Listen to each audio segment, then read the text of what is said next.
I would like to start the presentation. Good evening, everyone. Today, I am very honored to present our CubeSat mission concept treat in this meeting.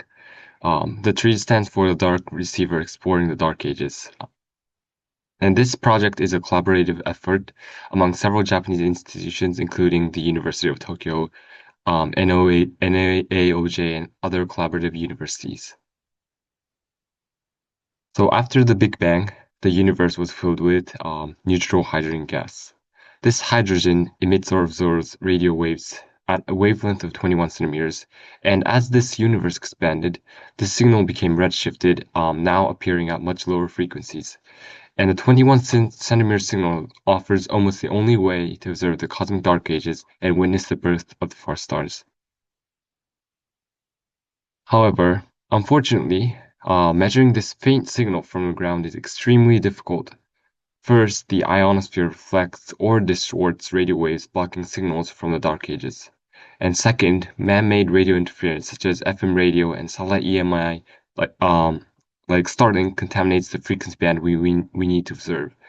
And as a result, Earth-based telescope cannot achieve the sensitivity or cleanness required to detect the global 21 centimeter signal reliably. However, the moon far side, which is the lunar far side, derives the most promising solution. Unlike Earth, the moon has no ionosphere, and its far side is naturally shielded from terrestrial radio emissions. A few projects worldwide have proposed or tested low-frequency lunar radio experiments, and these missions propose two different methods for observations, which is in-orbit observations or observations on the moon's surface. However, these missions have not been fully realized.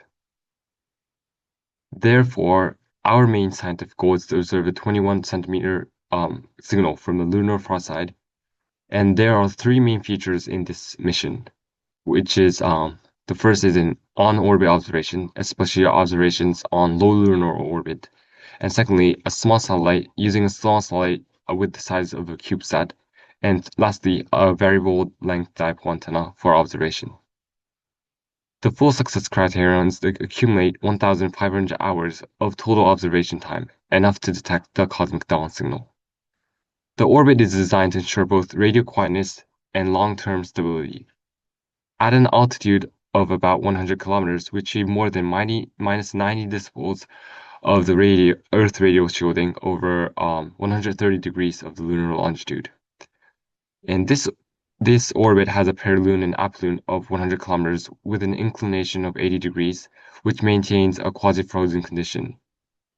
And this orbit, shown on the slide, was designed ideally with its simulation beginning from 2030, February 10th, incorporating the effects of solar gravity and 8th degree Earth gravity field and 48th degree lunar gravity field using NASA's ephemeris data.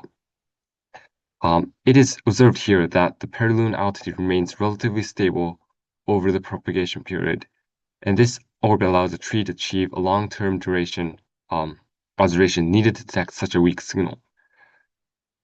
This orbit provides a total observation of 7,912 hours over the 4 years, which exceeds the 6,000 hours required for the extra success criteria, ensuring sufficient margin and demonstrating the capability to maintain orbit and conduct observations.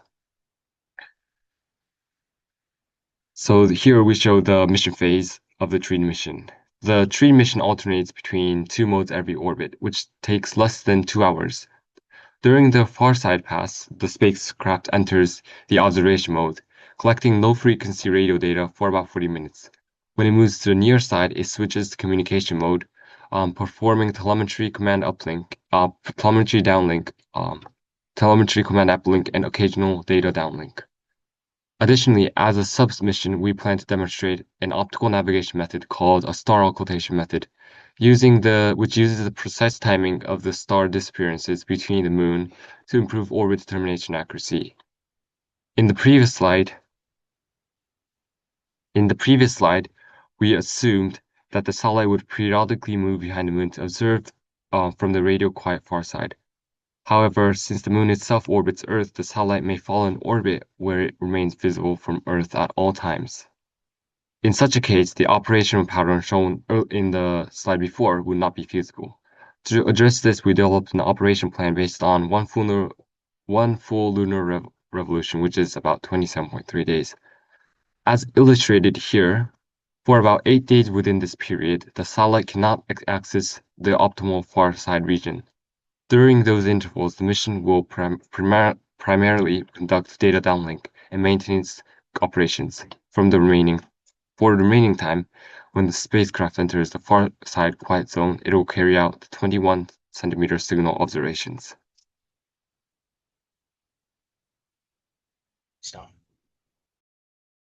Okay, now I will introduce the satellite design of TREAD. The TREAD is designed as a wide ADU CubeSat, weighing about 13 kilograms. It operates in the X-band and has a mission lifetime of up to 4 years. This is structure design. The structure frame follows the established CubeSat standards, ensuring easy integration with subsystems and launch adapters. Structure analysis under Falcon 9 conditions was conducted. The result shows that the first natural frequency is well above the requirement, providing sufficient margin against vibration and static loads. For actual control, TREAD uses the exact 100 module, which includes reaction wheels, star tracker, and sound sensors for process pointing. The reaction control system uses the PBL10 water jet. This green propellant system is safe to handle in laboratory conditions.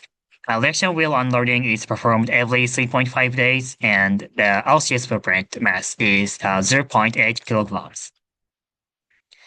Next, the PERS system.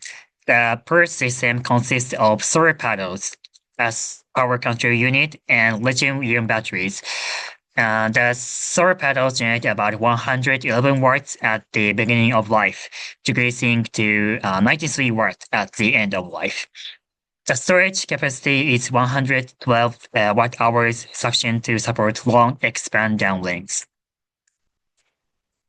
Next, communication. TREAD uses the X-band for communication, low gain for nominal operations, and medium gain for mission data link. The link budget has been analyzed for both 44 meter and 30.5 meter ground stations, ensuring adequate margins for data transmission. And here is the thermal design. Thermal analysis was conducted using the 6-node models. Both the worst cold case and hot case were analyzed. Multiple heater with throughput power of 10 watts maintain the battery temperature between 10 and 45 degrees Celsius. Okay, the payload. The payload is the payload is a variable length dipole antenna. Yes, its length can actually change depending on the observation frequency. It's made of beryllium copper with shape memory properties and uses a convex type structure that allows deployment and retraction by motor control. This flexibility enables the antenna to achieve the optimal length for each observation frequency, and in other words, the optimal length for each cosmic error. This is one of the key features of this satellite. Next, I will explain the risk analysis of TREAD. And one major risk is EMR interference from the path system, which could contaminate the low frequency radio observations. And another critical risk is antenna deployment failure, since the antenna is essential for the mission. And both issues will be carefully addressed and validated through ground testing. That's right. And further concern is an intentional radio emission from other lunar missions. As lunar activity increases, the far side of the moon may no longer be completely radio quiet. So our implementation is important. And finally, the mission relies on a shared transfer vehicle for lunar injection, which requires careful coordination and flexibility. To maintain or adjust its orbit after separation. TRID uses 4 reaction LTS nozzles capable of performing small orbital maneuvers. Against the implementation plan, we, the Intelligent Space Systems Laboratory, are responsible for the satellite bus design. And NAOJ, National Astronomical Observatory of Japan, and other collaborating universities focus on the scientific payload design and development. The total mission cost is estimated to be around $3 million US, covering the entire development and testing. The project follows a four-year development schedule, progressing from proof of concept to plot flight model. And finally, this is the conclusion. TRID aims to detect the global 21 centimeter signal, a key probe of the early universe, by observing at the radio quiet lunar far side. The satellite will operate in a stable low lunar orbit for 1 to 4 years, making long-term observation possible. And feasibility has been validated through subsystem analysis. Okay, and lastly, we believe that TRID, the receiver exploring dark edges, will open a new window to the early universe through the power of such small satellites. Okay, that's all for our presentation. Thank you very much for the opportunity.